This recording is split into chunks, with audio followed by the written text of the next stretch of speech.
The Memphis Grizzlies lost an historic contest against the New Orleans Pelicans. Historic because it took 3 30-point or more scorers making 5 or more threes to knock off the Memphis Grizzlies, who are without Ja Morant, Luke Kennard, Xavier Tillman, and others. 3-point defense was the Achilles heel. Once again, we'll talk about why that is and go into more depth about the current state of the Grizzlies next here on Locked On Grizzlies. Let's lock in.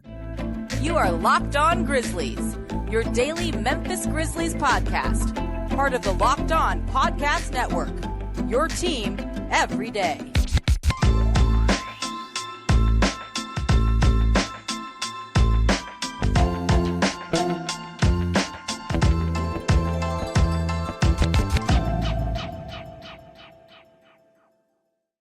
Hey there, and welcome to another installment of Locked On Grizzlies, a Thursday edition of the program. The dynamic duo is back for such a special occasion, and I'll talk more about that here momentarily. But first, I want to remind you that we here at Locked On Grizzlies are proud members of the Locked On Podcast Network, your team each and every day. We are free and available wherever you get your podcasts. You can also check us out over on YouTube. Like, comment, rate, review, subscribe, all those fun things.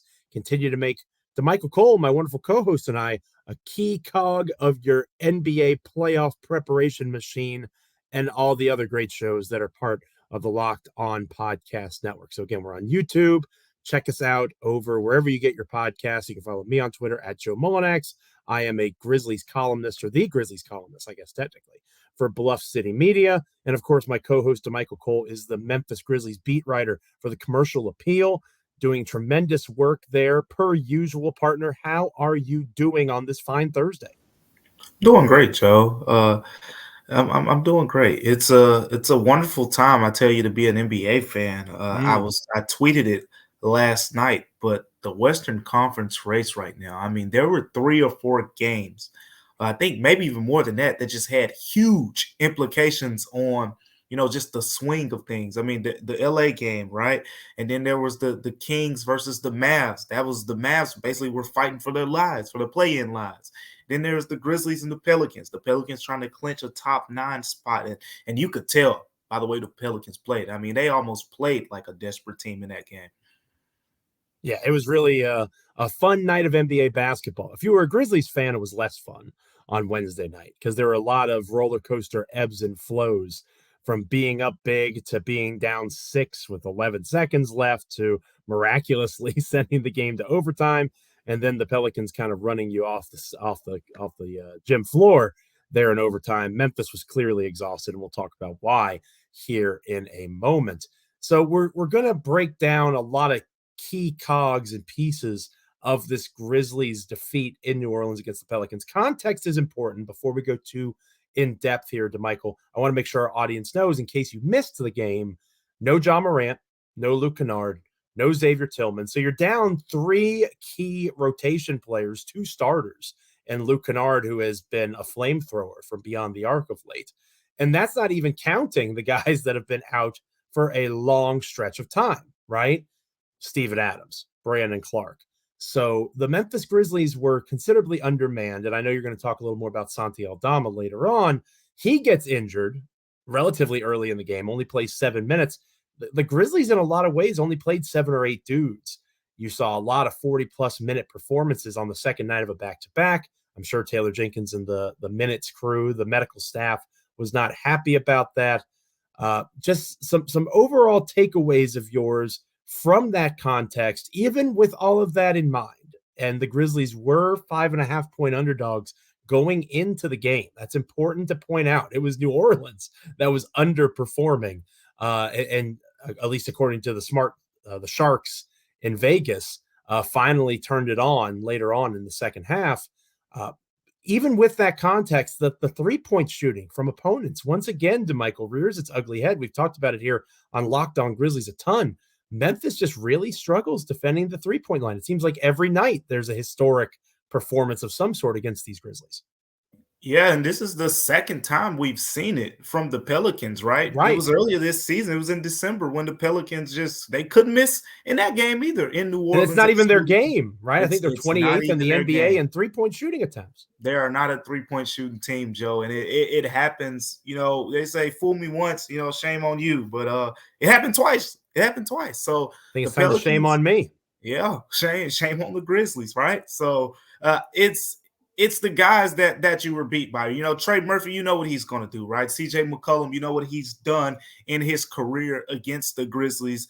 So this game kind of happened the same way for CJ, right? As the last game in New Orleans, he had a mediocre first half. Third quarter, he kind of erupts and has a big quarter. I think he scored 21 of his 31 in the second half in this past game on Wednesday. So with all that being said, you got the normal guys making the 3-pointers, and then there was Herb Jones, who I think was the key to the game. I've talked a lot about how it's interesting how the Grizzlies guard Herb Jones, and I'm not so sure if Joe, I really want to hear what you got to say on this, Sure. because what we've seen is in each of the previous matchups against the Pelicans, the Grizzlies came out and they sagged off of Herb Jones with Jaren Jackson Jr., right?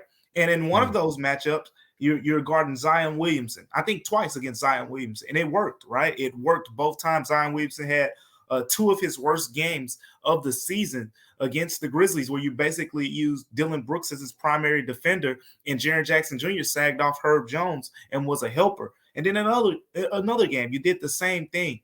So basically, you have all these examples of the Grizzlies sagging off of Herb Jones, and it worked. But so much time has went on since that last game against the Pelicans. I wondered coming into this game, it was one of those little under the radar things that I wondered about, Joe, is will the Grizzlies come out and basically guard him the same way after he's had so much time? And you just saw Willie Green, they were so much more prepared because he knocked down the 3-pointers. I think he made 5 3-pointers in this game. So he made the Grizzlies pay beyond the 3-point line for sure. But it was the other ways that stood out to me that he was scoring. He attacked Jaren Jackson Jr. off the dribble at one point, getting to the rim. He got some nice baskets cut into the basket because Jaren Jackson Jr. was sagging off of him, and he basically had a free space to cut to the basket. And then there was what the Pelicans did, which I thought we would see more of. This is what we see teams do, when you have Russell Westbrook and Draymond Green, and teams try to sag off of those guys. Ben Simmons, the same thing. When I was in Philly, we saw it a lot. Teams would sag off of Ben Simmons. Well, the perfect counter to that is putting that offensive player on the ball and putting that player in actions. And that's what the Pelicans did for a large part of this game. Herb Jones was on the ball. He was setting screens for other guys, which would force Jaren Jackson Jr. to step up and things like that. So I just don't think the Grizzlies, they had their A plan. Their A plan was kind of the guard Herb Jones the same exact way. But I feel like you should have expected that the Pelicans would come in for a plan against that and be willing to adjust. And I don't think we ever saw the Grizzlies adjust, and it kind of hurt them in the end. I would give Taylor Jenkins, the head coach of the Memphis Grizzlies, I would give him the benefit of the doubt if we hadn't seen this happen time and again throughout the regular season, right?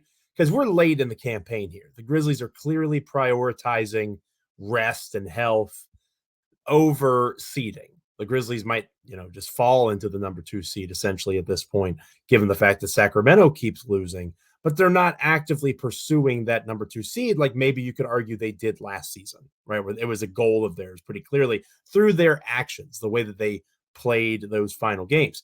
That's not the case this season. So if we hadn't seen these problems, regardless of who was playing, full team, half roster, whatever the case might be, everything in between, they continue to have these problems. And it's not just Herb Jones. You're exactly right that Herb Jones, that's exactly what they were doing. Everything you just said is spot on. But in my Insider Insights piece, a full recap of the game for Bluff City Media, go check it out, bluffcitymedia.co/join, Mullinax promo code, 10% off annual subscription. In that piece, I write about how Dylan Brooks did it against Trey Murphy. There was a time where Larry Nance Jr. is driving to the basket on a pick and roll action, and Desmond Bane is already collapsing into the paint because he's doing exactly to Herb Brooks or Herb Jones. I knew I was going to do that. Herb Brooks, dating myself with the Miracle reference. Herb Jones was in the corner. Desmond Bane was defending him. Bane sags off to help on Nance, but so does Dillon Brooks. And there's Trey Murphy III, who we're going to talk more about here in a moment, who is white hot from three. Yeah, that's a KYP guy. Know your personnel. If you're going to leave somebody open, Herb Jones makes sense. You know what I'm saying? Like, again, in this particular game, you could argue an adjustment needed to be made. But historically speaking, if you're leaving one guy open, you're leaving open Herb Jones, you're not leaving open Trey Murphy III. But Dillon Brooks was over-helping, and we've seen over-helping, missed rotations. Whatever is going on, it has been a consistent problem, and it's something to keep an eye on going into the playoffs. So the three-point shooting obviously dooms Memphis in this particular contest. And one of the guys that was the major force behind it, Trey Murphy III, he and Ziaire Williams are going to have a connected career path in the NBA, whether they like it or not. And you saw it on Grizzlies Twitter throughout the contest. Trey Murphy III having a major outing for the New Orleans Pelicans. Ziaire Williams sitting on the bench dealing with injury issues in a season that has essentially become a lost one for him. A lot of thirsting basketball-wise over TM3. We're going to talk about whether or not that's justified next here on Locked On Grizzlies. But first, this episode of Locked On Grizzlies is brought to you by Ibotta. We're always throwing money at something, right? At least I am. Kids' school supplies, a new house project. The list goes on and on. It's time to stop spending your hard-earned money without getting anything in return. That's where you enter in Ibotta. You can earn cash back on every shopping trip. Ibotta gives you cash back on hundreds of grocery items, from produce to personal care to pantry goods. Either link your loyalty account or upload your receipt after you shop. Get cash back. It is that easy. You can earn cash back on hundreds of online brands and realtors when you start with Ibotta, including Lowe's, Macy's, Sephora, Best Buy, and more. Right now, Ibotta is offering our listeners $5 just for trying Ibotta using the code LOCKED when you register. Just go to the App Store or Google Play Store, download the free Ibotta app, and use the code LOCKED. That's IBOTTA in the Google Play or App Store, and use the code LOCKED. We're going to talk about how the Grizzlies maybe should have locked in on Trey Murphy III, but didn't, or if we're still okay with our boy, in fairness, our boy, Ziaire Williams. Talking about that next here on Locked On Grizzlies. Don't go anywhere. Welcome back to Locked On Grizzlies. I am one of your hosts, Joe Mullinax, joined by my wonderful co-host, Damichael Cole. He is of the Commercial Appeal there in Memphis, Tennessee, covering the Memphis Grizzlies on the beat, just like, or only like he can. And I am a Grizzlies columnist over at Bluff City Media. Damichael, we talked about the three-point shooting earlier in the show. That was the way that New Orleans cooked the Grizzlies. And one of the lead chefs in the kitchen that was, I think it's Smoothie King Center there in New Orleans, was Trey Murphy III. Now, I know you know this because you cover the team for a living, and I know this because I'm mentally ill, and I've followed the team very closely for a decade or so now. Trey Murphy III could have very easily been a Memphis Grizzly, right? Even if the Grizzlies complete the trade that they do involving Steven Adams and Jonas Valanciunas, they move up to 10 overall. Trey Murphy III was on the board. The Grizzlies decided to go Ziaire Williams instead of Trey Murphy III, who the Pelicans take at number 17, which was the Grizzlies' original selection. Almost 2 years in now, it's safe to say that Trey Murphy III is a better basketball player right now, at least NBA basketball player, than Ziaire Williams is. But there's a lot of context behind that. Injury concerns. Ziaire is still very young, much less experienced than Trey Murphy had, both in college and in the pros to this point. There's lots of reasons for this, but Grizzlies Twitter, I don't know if you saw it, Damichael, but they were, goodness gracious. It was like they were, I saw it. They were clawing and climbing across the desert, searching for water. And the only person that could quench their thirst was TM3. So Trey Murphy III is an excellent basketball player, a University of Virginia product, if I remember correctly, my personal favorite college basketball program. So I am okay with liking Trey Murphy III. I liked him in the draft process, but I'm also not okay with writing off Ziaire Williams at this stage of his development. how do you feel about how all that has played out to this point? Because it's hard to not watch Trey Murphy III and think, goodness gracious, if he was on this Grizzlies team, in addition to the other pieces, which again, that's not a stretch. They could still have Steven Adams. Literally everybody that's on the roster could still be here. And it'd be Trey Murphy III instead of Ziaire Williams. What a different Grizzlies world it would be. Is it fair to long for that? Or are we missing out on potential development for Zaire Williams, and we're trying to compare apples and oranges in terms of that development?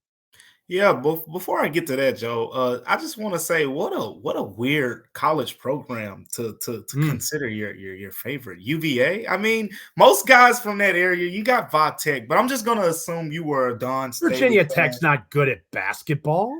Come on. Now, women's team excluded. Let me make sure I correct myself. That's why women's team is I'm just going to assume recently that you were a Don Staley fan growing up, and that's where you found your love for UVA. That's what I'm going to assume. I actually went to UVA a lot in college, and I'll leave the details of that out.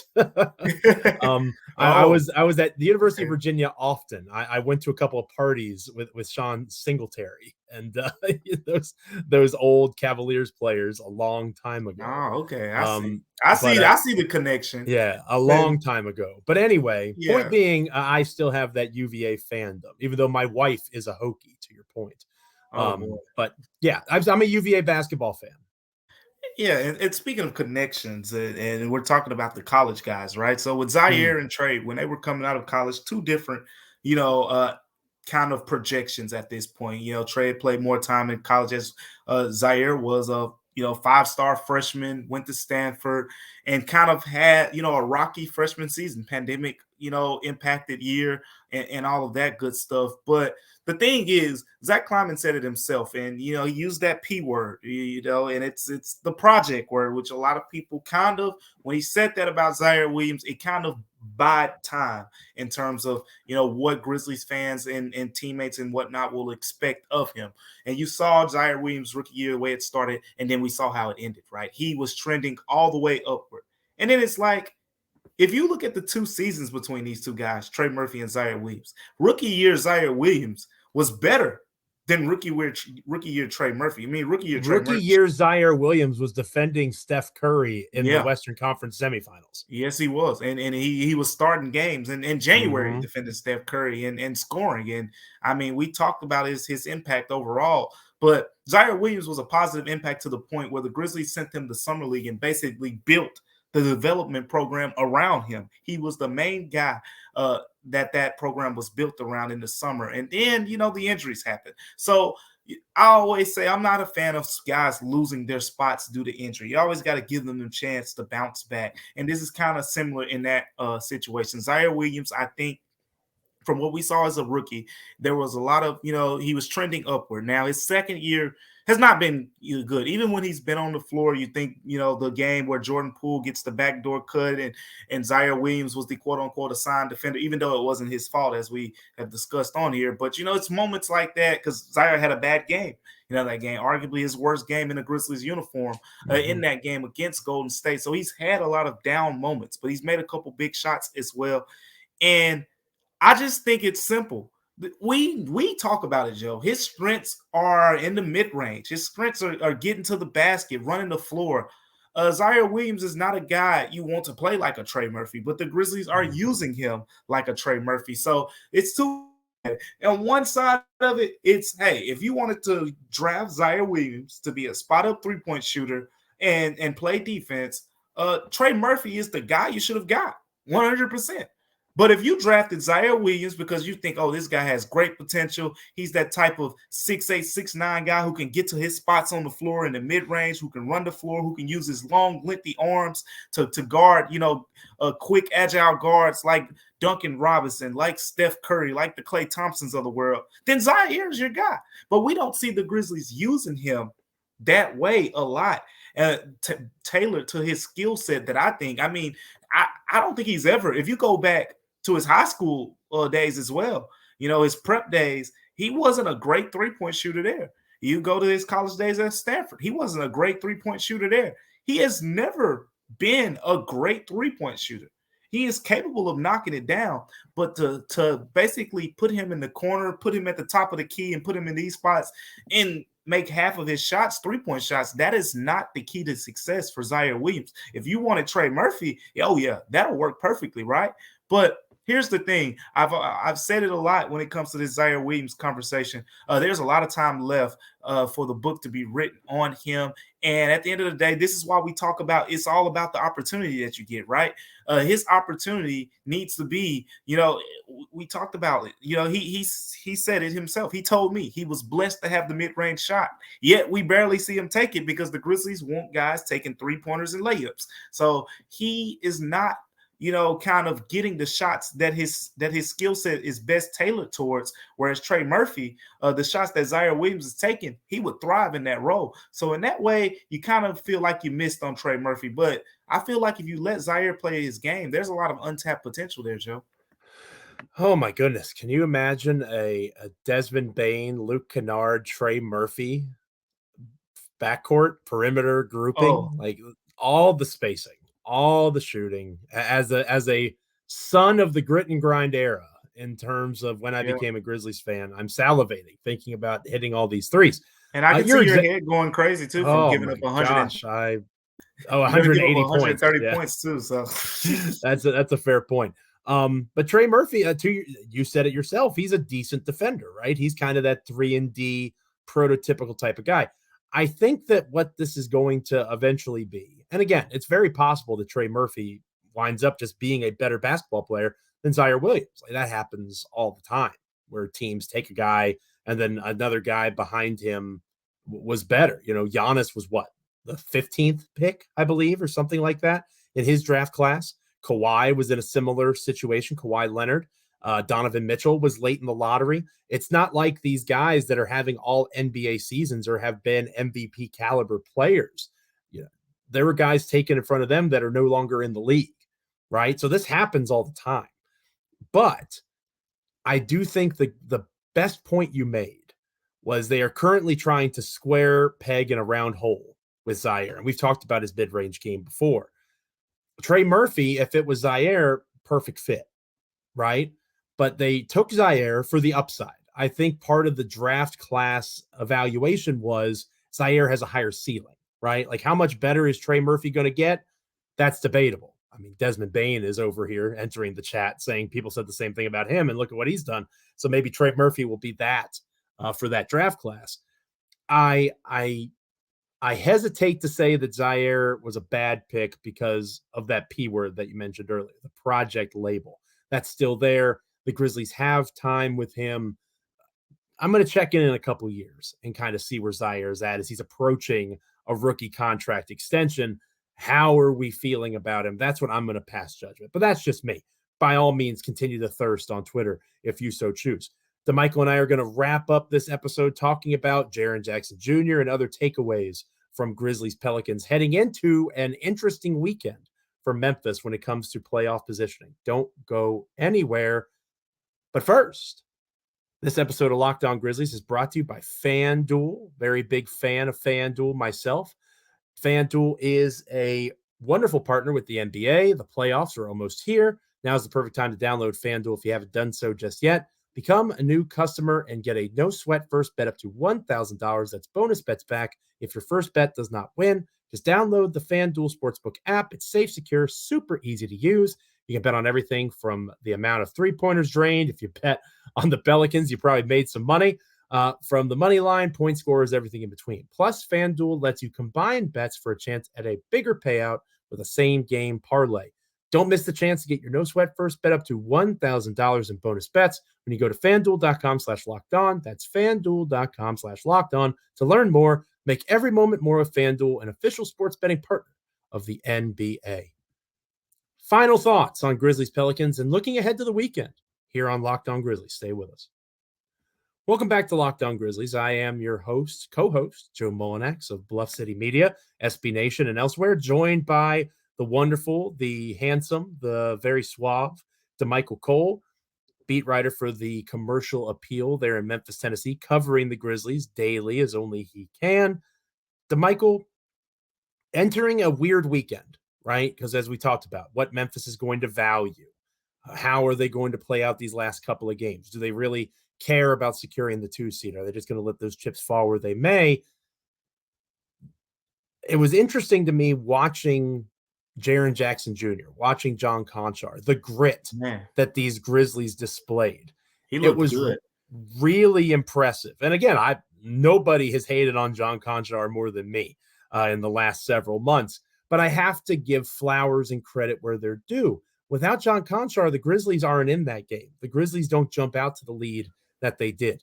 Jaren Jackson Jr., who you and I have talked about, Giannis Light, 40-piece on the heads of the New Orleans Pelicans. He looked at Jonas Valanciunas like I used to look at the smoked ribs from Central Barbecue.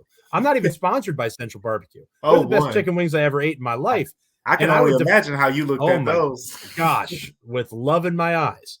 And he looked at Jonas Valanciunas the exact same way as people that have paid attention to the Memphis Grizzlies could have predicted, right? So what did you see coming out of the Pelicans game? We talked a lot about negatives, right? Trey Murphy over Zaire Williams, the 3-point defense. I like to end on a positive note. Was it Konchar's resurgence? Was it Jaren continuing to be that Giannis light that we talk about? What is a positive that you take out of the game that they lost in overtime after building a big lead, after coming back and probably, is it as simple as that they didn't give up and they fought their tails off and they, against a relatively healthy New Orleans team, again, no Zion Williams, excuse me, but they still had a vast majority of their key players. Memphis obviously did not. What aspect of positivity do you take from the Grizzlies Pelicans game from Wednesday night? Well, first, Joe, I feel like I need to ask you some security questions or something because someone's clearly hacked you over here getting compliments to John Conchar. There's no way this is Joe Mullinax on the other end. Yeah, I feel like this is artificial intelligence. It's AI. This is where the "Are you a robot" should pop up on the Locked On Grizzlies screen, and you should fill in the cinder blocks on the street in the picture because you giving John Conchar compliments isn't something we see on the regular. But credit where it's due. Yeah, he had a good game. He was very impactful in ways that we expect John Conchar to be impactful. But I'm gonna go with the obvious answer here in Jaren Jackson Jr. It's simple because it's an IQ thing here in this game in particular. We saw him being guarded against Jonas Valanciunas. Took him off the dribble. Particularly in the third quarter when he picked up his 4th foul. Jaren took him off the dribble, and Jonas can't stay in front of Jaren Jackson Jr. And then Larry Nance, shorter defender, I think Larry Nance is 6'8", comes into the game, and he takes him to the post, gets to that turnaround left-handed hook shot that he likes to do over his right shoulder, and it's money. And he's very forceful in the way he continues to attack the basket, attack the rim. And that stood out to me. I mean, this Desmond Bane, Jaren Jackson Jr. thing is kind of turning into, a dynamic duo in those games where Ja Morant isn't playing. I mean, those two really can shine and play off of each other. We saw it in this game. I think the Grizzlies, the game was getting away from them a little bit, right, Joe? Going into the fourth quarter, and they were up 5 points. This was after leading by as many as, I think, 19 it was.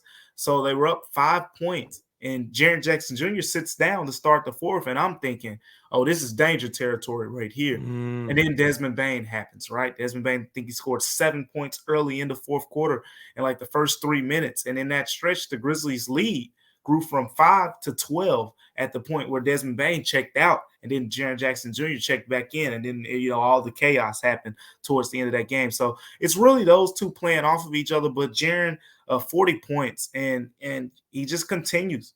We talked about it, right? The consistency aspect of what he's doing. But, Joe, I think he's kind of built it up, right? We saw it pretty much for a whole month of March, and he's taking it into April now. The sample size is big enough to say, hey, this guy probably can average 20-plus points next season, at this rate. Pretty impressive showing. What I loved most about what Jaren did was in the past, he's fallen in love with the three-point line, right? He's been a mostly perimeter player. But to your point, for the last month or so, that hasn't been the case. I think he was, 10 of 19 or something like that on 2-point shots. He got to the free throw line consistently, he was like 11 of 12 or something like that from the charity stripe. They fouled him a lot. Made he is forceful. Huge free throws to send the game to overtime. Ice water in his veins. I think he had 9 rebounds. He still had the 5 stocks, 4 of which being blocks. He is the best two-way player on the Memphis Grizzlies. He is one of the best two-way players in the entire NBA right now. He really is impressive, a sight to behold. So I agree with your Jaren take. And you know me, I love narratives. I love the storylines. I love the fact that they competed the way that they did. That had punt it written all over it, right? They didn't have Ja, didn't have Luke Kennard, didn't have Xavier Tillman. They lost Santi Aldama early, who we'll hopefully have an update on in our Friday episode of Locked On Grizzlies. They fought their tails off with guys that they didn't play with consistently. Kennedy Chandler getting 10 minutes, being a legitimate player in a rotation with Kenny Lofton Jr. Now, people can say they love him as a player.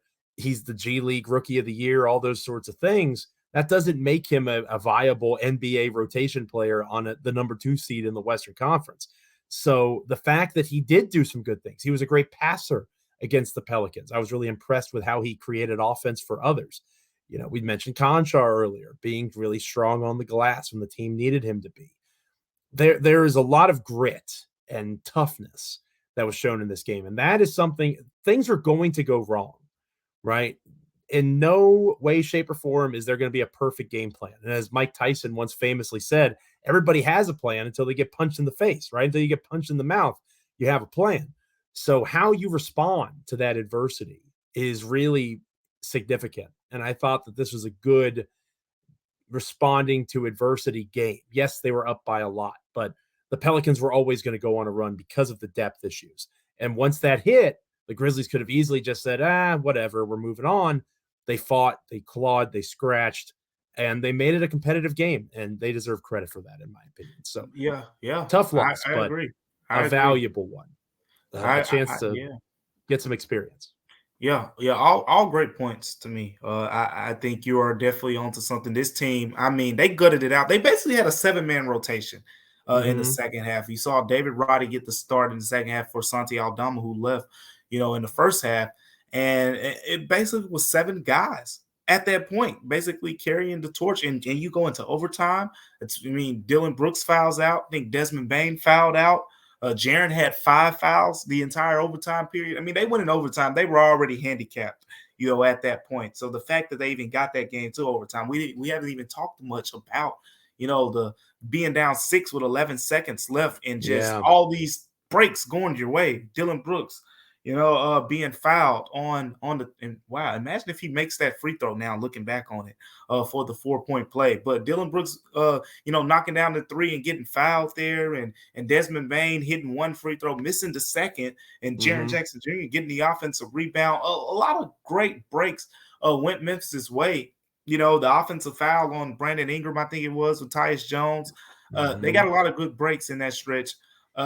You want to end it on a good point. So I'm going to say a good point after I say this. I got to find something good to say after I say this. But, John, I feel like we just have to mention, we've talked a lot about the fourth quarter struggles all season long, and it reared its ugly head again. I mean, yes, they got it to overtime, but the fact of the matter is the Grizzlies were up 12 points when Desmond Bane went to the bench with 9 minutes left in the game. They were up 12 points, and we have to mention it because this is something new. It's not because Ja's out. It's happened with Ja in the lineup. It's happened without Ja in the lineup. It's happened a couple games ago against the Bulls. It happened then. So, we've seen the fourth quarter struggles kind of be a thing, and that's why it was good. Getting back to the good part, it was good to see Jaren Jackson Jr. late in that fourth quarter say, "I'm the guy.